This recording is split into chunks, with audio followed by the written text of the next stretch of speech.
నమస్కారం అండి. మనం ఇప్పుడు వాలి హిరణ్మయీదేవి గారు రచించిన కథను విందామా? ఇదిగోండి కాఫీ. ఏమిటి పేపర్ విశేషాలు అంటూ భర్త రాఘవకి కాఫీ అందించి తను ఓ కప్పు కాఫీ తెచ్చుకుని అతని పక్కన కూర్చుంది సుశీల. పొద్దుట అలా కాఫీ తాగుతూ అరగంట అవి ఇవి మాట్లాడాకే వంట పని మొదలెట్టడం గత 30 ఏళ్లుగా అలవాటు ఆమెకి. ఏమున్నాయి, హత్యలు, దోపిడీలు, మానభంగాలు ఎప్పుడూ ఉండేవే అన్నాడు అతను కాస్త విసుగ్గా పేపర్ని అవతల పెడుతూ. నిజమే, ఇలాంటి వార్తలు చదివితే మనసంతా వికలమైపోతూ ఉంటుంది. అది సరే కానీ ఈ పూట ఏ కూరలు చేయమంటారో చెప్పండి అంది సుశీల. నువ్వు పచ్చగడ్డితో పచ్చడి చేసినా బాగుంటుంది. ఎప్పుడూ నా ఇష్టాలేనా? నీకేది వీలుగా ఉంటే అది, నీకేది నచ్చితే అది చేసేయి అన్నాడు ఆమె వంక నవ్వుతూ చూస్తూ. కొత్తగా ఇదేంటి? భర్త చూపులకు సిగ్గుపడుతూనే అంది సుశీల. పిచ్చి సుశీ, ఎంతసేపు నా ఇష్టానికే ప్రాధాన్యత ఇస్తామే? ప్రతీదీ నన్నడిగే చేయాలా? అనుకూలవతి అయిన భార్య, వినయ విధేయతలున్న పిల్లలు ఉన్న నన్ను మించిన అదృష్టవంతుడు ఎవరున్నారా అనిపిస్తూ ఉంటుంది అప్పుడప్పుడు అన్నాడు అతను. పిల్లలంటే గుర్తొచ్చింది, రామానికి వచ్చే నెలలో సెలవు దొరకొచ్చట. అప్పుడు వస్తానని ఫోన్ చేసి చెప్పాడు. మొదటి నెల జీతం అందుకున్నట్ట. మనకి బట్టలు కొని కొరియర్లో పంపాట. బహుశా రేపు అవి అందుతాయి. వాడు మనల్ని చాలా మిస్ అవుతున్నానని ఒకటే బాధపడ్డాడు. నాకు దుఃఖంలో గొంతు పెగల్లేదు అంది సుశీల. మనకి వాడు బట్టలు ఎందుకు తీసుకున్నాడు? కొత్త చోటు కదా, వాడి దగ్గర 4 డబ్బులు ఉంచుకోవాలి కానీ అన్నాడు రాఘవరావు. కానీ మనసులో మురిపెంగానే అనిపించింది.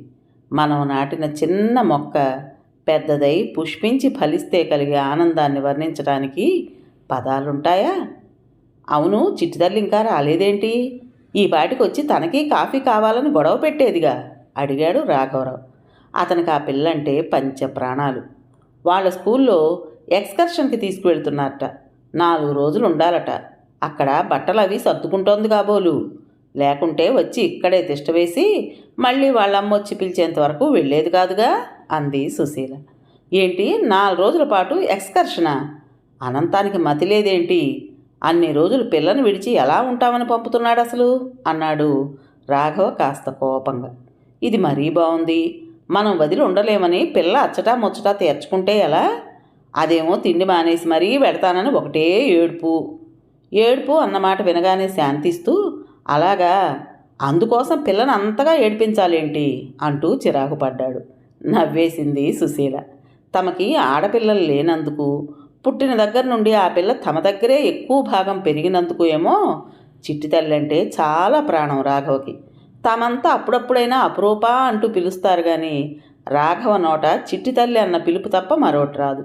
ప్రతి పండక్కి తన పిల్లలతో పాటు అపురూపకి బట్టలు కొంటుంటారు. ఆ పిల్లకి వాళ్ళ నాన్న దగ్గర కన్నా రాఘవ దగ్గరే బాగా చనువు. పిల్లలన్నాక నవ్వకుండా ఏడవకుండా ఉంటారేంటండి బాబు? అయినా పరాయి పిల్ల మీద అంత మమకారం పెంచుకోకూడదు. అబ్బా, పరాయి అంటూ మాట్లాడకు. మన చిన్నాడి తర్వాతే పాప పుట్టుంటే అంతే ఉండేది కదూ అన్నాడు అతను. నిజమే, ఆడపిల్ల కావాలంటూ నన్ను 3 మగపిల్లల తల్లిని చేసేశారుగా. 2 చాలంటున్నా వినకుండా అంది సుశీల.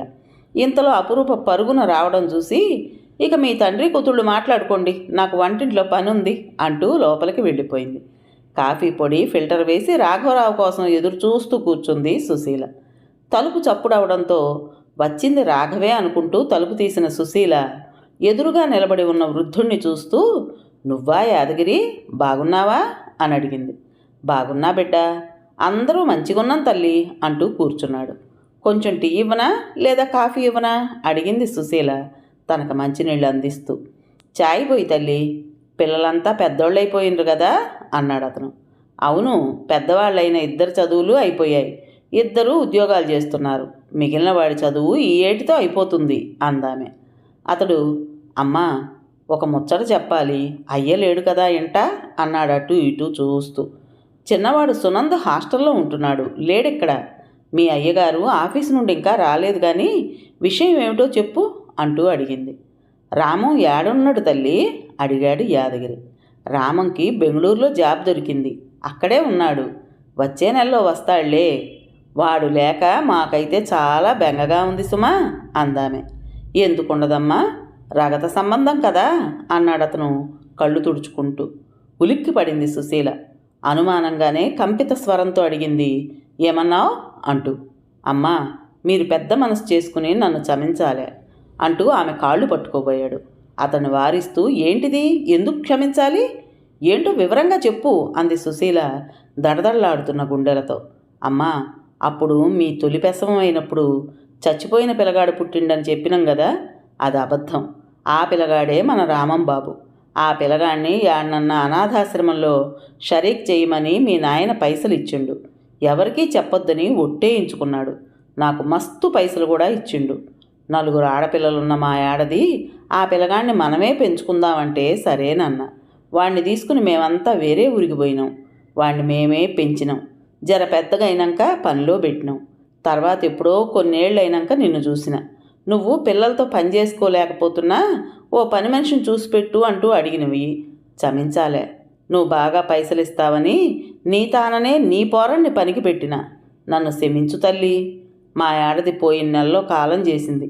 చచ్చే ముంగల అమ్మగోరికి నిజం చెప్పేయి మామా అని మాట తీసుకున్నది. అందుకే చెబుతున్నా, రామంబాబు నీ కొడుకేనమ్మా అన్నాడు యాదగిరి. 1,00,000 వోల్టుల షాక్ తిన్నట్లయిన సుశీలకు కళ్ళు తిరిగాయి. కుర్చీని గట్టిగా పట్టుకుంది. యాదగిరి వెళ్ళిపోతూ ఉంటే మాటా పలుకు లేకుండా శిలలా చూస్తూ ఉండిపోయింది. రాఘవ ఎప్పుడొచ్చాడో గాని అతడు తమ సంభాషణ అంతా విన్నట్లు అసహ్యాన్ని నింపుకున్న అతడి కళ్ళను చూసి గ్రహించి విలవిల్లాడింది సుశీల. ఛీ, ఎంత మోసం! పెళ్లికి ముందే ఇంత గ్రంథం నడిపావా? ఎంత నయవంచన, ఎంత నమ్మక ద్రోహం! ఇంకా ఏదో అనాలనుకున్నా అతన్ని నిలువెల్లా ఊపేస్తున్న ఆగ్రహావేశాలు మాటల్ని తడబడేలా చేస్తున్నాయి. యాండి, నా మాట నమ్మండి. నేనేం కావాలని కాని పని చేయలేదు. జరిగిందేదో పెళ్లికి ముందే చెప్పేస్తానంటే అమ్మా నాన్న చెప్పొద్దని వాళ్ళ మీద ఒట్టేయించుకున్నారు అంది ఎలాగో సుశీల. ఆమె మాట పూర్తి కాకుండానే, ఒట్టేయించుకోగానే నన్ను జీవితాంతం మోసం చేయటానికి సిద్ధపడిపోయావు. ఆ ముసలోడి మాటలనే వినకుండా ఉంటే చచ్చే వరకు కూడా నిజం చెప్పి ఉండేదానివి కాదు. పైకి మాత్రం ఎంత అణకువగా అమాయకంగా కనిపిస్తావు. ఈ పాపాలన్నీ పోగొట్టుకోవడానికేనా అనాథాశ్రమాలకు డొనేషన్లు ఇస్తూ ఉంటావు? ఆ పిల్లలకు పళ్ళు, స్వీట్లు, బట్టలు అవి పంచుతూ ఉంటావు. అదంతా నీ విశాల హృదయమని భ్రమపడినందుకు నన్ను నేను చెప్పులతో కొట్టుకోవాలి అన్నాడు అతను ఆవేశంగా. యాండి, ప్లీజ్ నన్ను మన్నించండి. నేనేం ఒళ్ళు కొవ్వెక్కి తప్పు చేయలేదండి. ఒంటరిగా కాలేజీ నుండి వస్తున్న నన్ను ఎవరో అగంతకులు రేప్ చేయడం వల్ల జరిగిన అనర్థం అది. దాన్ని కప్పిపుచ్చారు మా అమ్మా నాన్నలు, అందరి తల్లిదండ్రుల్లాగే. అంతే తప్ప నేనే పాపము ఎరుగనండి అంది కన్నీళ్లతో అతని పాదాల మీద పడబోతూ. ఛీ అని చేత్కరిస్తూ బెడ్రూంలోకి వెళ్ళిపోయి కళ్ళకు చెయ్యడ్డం పెట్టుకుని మంచం మీద వాలిపోయాడు. అతన్ని పలకరించే సాహసం చేయలేకపోయింది సుశీల. ఆ రాత్రి అతి భారంగా దీర్ఘంగా గడిచింది. పొద్దుటే లేచి కాఫీ కలిపి పట్టుకెళ్ళింది సుశీల. ఆ కప్పును విసిరి కొట్టాడు రాఘవరావు. కాసేపటికి మెల్లగా వెళ్ళి ఉప్మా ప్లేట్ని అందించింది. దానికి అదే గతి పట్టింది. నువ్వు నా ముందుకు రాకు, నాకు పిచ్చెత్తించుకు అంటూ అరిచాడు. దాంతో మౌనంగా వెనుదిరిగి వచ్చేసింది. పిల్లలెవరూ ఇంట్లో లేకపోవడం నయమైంది అని అనుకోకుండా ఉండలేకపోయింది సుశీల. చిట్టి తల్లి వచ్చినా కాస్త రిలాక్స్ అయ్యేవారేమో, సమయానికి అది లేకుండా పోయింది అనుకుంది సుశీల. స్నానం చేసి తయారై వెళ్ళిపోయాడు రాఘవరావు. వంట చేయాలనిపించలేదు సుశీలకు. కాఫీ తాగింది నీరసానికి తట్టుకోలేక. ఇటు భర్త నిరాదరణ, అటు రామవుని తాము పనిపిల్లాడిగా ట్రీట్ చేసింది గుర్తుకొస్తున్న కొద్దీ సుశీలకు దుఃఖం ముంచుకు రాసాగింది. వాళ్ళెవరో ఏంటో తన మీద అఘాయిత్యం చేసి హాయిగా ఎక్కడున్నారో కానీ తనిప్పుడు ఈ వయసులో నిరాదరణ పాలవుతున్నది. నోరు విప్పి తన పరిస్థితి ఇది అని ఎవరితోనూ చెప్పుకోలేదు. ఏడ్చి మనసును తేలిక చేసుకోలేకపోతున్నది. ఆమెకి రామం తమ ఇంట్లో చేరిన వైనం గుర్తుకు రాసాగింది. అమ్మా, మీకు పనికి మనుషులు కావాలంట కదా, అయ్య చెప్పిండు. వీడు మా పోరగాడు, అన్ని పనులు వచ్చు. మీరు చెప్పిన పనులన్నీ చిటికలు చేసేస్తాడు. 3 నెలలకు పాలొత్తా, మీ దయ్యున్నంత ఇవ్వండి, పిల్లలున్నోణ్ణి అంటూ 8 ఏళ్ల పిల్లాన్ని తీసుకొచ్చి అన్నాడు యాదగిరి. పిల్లవాణ్ణి పరీక్షగా చూసింది సుశీల. పోషణ సరిగ్గా లేక నీరసంగా కనిపిస్తున్నాడు. 8 ఏళ్లంటే నమ్మేటట్టు లేడు. కళైన ముఖమే అనుకుంటూ, మా పిల్లల్ని చూసుకోగలిగితే చాలే. పిల్లలిద్దరినీ చూసుకుంటూ పనులు చేసుకోవటం కష్టంగా ఉంది. పిల్లల్ని శ్రద్ధగా చూసుకుంటే చాలు కానీ వీడు పిల్లల్ని ఎత్తుకోగలడా అని అనుమానంగా ఉంది అంది సుశీల. మా పిల్లల్ని వాడే ఎత్తుకుంటాడు, వాడికి అలవాటేనమ్మా చెప్పాడు యాదగిరి. నీ పేరేంటి బాబూ అడిగింది సుశీల. రామం అమ్మా. ఒరేయ్, అమ్మ అనొద్దు, అమ్మగారు అని పిలవాలే. అయ్యగోరిని అయ్యగోరు అనాల. రామం పిలుపును సరిచేస్తూ అన్నాడు యాదగిరి. పర్వాలేదులే, అమ్మ అని పిలవని అంది సుశీల నవ్వుతూ. నీట్గా నవ్వు మొహంతో కరుణ కురిపిస్తున్నట్లున్న కళ్ళతో ఉన్న సుశీలను చూడగానే రామంకి ఎంతో సంతోషం కలిగింది. చీటికి మాటికి కోపంతో రంకెలు వేసే తల్లి గుర్తొచ్చి, ఈ అమ్మే చాలా బాగుంది, పిల్లలు రబ్బర్ బొమ్మల్లా ముద్దుగా ఉన్నారు అనుకుంటూ తను ఇక మీదట ఇక్కడ ఇంత మంచి ఇంట్లో ఉండబోతూ ఉన్నందుకు తన అదృష్టానికి తనకే సంతోషం కలిగింది రామంకి. అలా ఇంట్లోకి చేరిన రామం అందరి తలలో నాలుకలా మారటానికి అట్టే కాలం పట్టలేదు. పొద్దుటే లేవగానే మొహం గడుక్కుని స్నానం చేసేయి అంది సుశీల మొదటి రోజే. అంతే, మళ్ళీ ఆ మాట చెప్పించుకోలేదు రామం. పొద్దుటే లేచి పాలు తీసుకొచ్చి మొహం కడుక్కొని స్నానం చేసి అమ్మగారిచ్చిన బట్టల్లోంచి ఓ జత వేసుకుని అమ్మగారిలా తులసి కోటకి అయ్యగారిలా సూర్యుడికి దండం పెట్టేసుకుని పిల్లల గదిలోకి వెళ్ళిపోయేవాడు. వాళ్ళు పడుకొనుంటే సుశీలకు బియ్యం కడిగివ్వడం, కూరగాయలు తరిగివ్వడం, పని మనిషి తోమి వెళ్ళిన గిన్నెల్ని మరోసారి కడిగి వంటింట్లో సర్దడం, అయ్యగారి షూస్ పాలిష్ చేసివ్వటం చేసేవాడు. పిల్లవాడు వచ్చాక బాగా రిలాక్స్గా ఉంది కదూ, మునపట్ల ఆదరా బాదరాగా కనిపించడం లేదు అని రాఘవరావు అంటే సుశీల, నిజమేనండి, ప్రశాంతంగా పనులు చేసుకుంటున్నాను. పిల్లాడు చిన్నాడే కానీ మన పిల్లల్ని చాలా బాగా చూసుకుంటున్నాడు, ఇన్ని పనుల్లో సాయం చేస్తూ అనేది. అటు భర్త ఆఫీస్కి, ఇటు వినోద్ ఆనందులు స్కూల్కి వెళ్ళగానే ఏడాది వయసున్న సునంద్కి స్నానం చేయించి పడుకోబెట్టేది సుశీల. పనులన్నీ అయిపోయాక రామం చేతికి పలకా బలకం ఇచ్చి అక్షరాలు దిద్దమనేది సుశీల. రామం సూక్ష్మగ్రాహి, ఒక్కసారి చెప్తే చాలు ఇట్టే నేర్చేసుకునేవాడు. ఆనంద్ చదువుకుంటుంటే అక్కడే నిలబడి శ్రద్ధగా గమనించేవాడు. ఆనంద్ చెప్పే రైమ్స్ని తను మననం చేసుకునేవాడు. అది చూసిన రాఘవరావు, వీడికి చదువు అంటే బాగా ఇంట్రెస్ట్ ఉంది, మన ఇంటి పక్కనే గవర్నమెంట్ స్కూల్ ఉందిగా, అది ఒక్కపూట నడిచే స్కూల్ కాబట్టి మళ్ళీ 3 గంటలకల్లా ఇంట్లో ఉంటాడు అంటూ స్కూల్లో చేర్పించాడు. గార్డియన్స్గా తమ దంపతుల పేర్లే రాసింది సుశీల. ఇంటి పట్టున ఉండడం, వేళకి మంచి తిండి తినడం, కాస్త పాతబడ్డ మంచిగానే ఉన్న బట్టల్ని కట్టుకోవడంతో రామం రంగుదేలి మంచి నిగారింపుకొచ్చాడు. తెలియని వాళ్ళు రామంని సుశీల వాళ్ళ పిల్లవాడే అనుకునేవాళ్ళు. చూస్తుండగా రోజులు గడిచాయి. ఇంటర్ పాస్ అయిన రామం ప్రైవేటుగా డిగ్రీ చేయడం, వాటితో పాటు కాంపిటేటివ్ ఎగ్జామ్స్ రాసి నెగ్గి క్లర్క్ పోస్టు సంపాదించుకున్నాడు. ఆ వచ్చిన ఉద్యోగం ఏదో ఇక్కడొచ్చినా బాగుండేది, ఇప్పుడు మిమ్మల్ని వదిలి ఆ బెంగళూరు వెళ్ళాలంటే బాధగా ఉందమ్మా, పోనీ ఇది వదిలేసుకోనా అని రామం అంటే, వినోద్ జాబ్ రాగానే బాంబే వెళ్ళలేదు, పిచ్చాళ్ళ మాట్లాడకు, జాబ్ రావడమే ఎంతో అదృష్టం, దాన్ని మా గురించి వదులుకుంటానంటావేంటి, వెళ్ళి జాబ్లో చేరు, లీవ్ దొరికినప్పుడల్లా వస్తూ ఉండు అంటూ ధైర్యం చెప్పి రామంని పంపించారు సుశీల, రాఘవరావు. దాంతో అయిష్టంగానే బెంగళూరుకి వెళ్ళాడు రామం. 4 రోజులకోసారి తప్పకుండా ఫోన్ చేసేవాడు. వాడు తన మొదటి జీతం తీసుకుని ఎంతో ఆనందంతో వచ్చే సమయానికే ఇలా జరగాలా అనుకుంది సుశీల గతం నుండి వర్తమానంలోకి వస్తూ. తలుపు చప్పుడు అవటంతో చటుక్కున లేచింది సుశీల. ఎదురుగా రాఘవరావు అలవాటుగా చల్లటి మంచినీళ్లు తెచ్చి అందించింది. మౌనంగానే వాటిని అందుకొని తాగి ఖాళీ గ్లాసుని ఆమె చేతికిచ్చాడు. గ్లాసు విసిరి కొట్టనందుకు మనసులోనే ఊరడిల్లింది సుశీల. ఆమె మొహంలోకి చూడకుండా గోడకు చెప్పినట్లుగా, నిన్న రాత్రంతా ఆలోచించాను, ఇప్పుడు మనం విడిపోయి విడాకులు తీసుకుంటే ఇంటి పరువు రచ్చకెక్కేదే కాక పిల్లల భవిష్యత్తు పాడైపోతుంది. కాబట్టి ఒక నిర్ణయానికి వచ్చాను. ఇక మీదట మనం ఒక కప్పు కింద నివసిస్తున్న అపరిచితులం, మన మధ్య ఇక ఎలాంటి సంబంధం ఉండదు అని చెప్పి బెడ్రూమ్లోకి వెళ్ళిపోయాడు రాఘవరావు. అంతవరకు తను ఇల్లు వదిలి పిల్లల్ని వదిలి ఎలా ఉండడం, ఏం చేయటం అన్న టెన్షన్ ఉన్న సుశీలకు ఆ మాటలు కాస్తంత ఓదార్పునిచ్చినా, నిన్ను వదిలి నిమిషమైనా ఉండలేననే భర్త నోట మనకెలాంటి సంబంధం లేదు అని వినాల్సి వచ్చినందుకు తల్లడిల్లిపోయింది. ఆనంద్ ఓ ప్రైవేట్ ఫర్మ్లో కంప్యూటర్ ట్యూటర్గా చేస్తున్నాడు నాగపూర్లో. అక్కడికి తను వెళ్ళినా ఆ పరిసరాల్లో ఏమనలేదు, భాష సమస్య ఒకటి. పోనీ వినోద్ దగ్గరికి వెళ్ళిపోదామా అన్నా అదే సమస్య.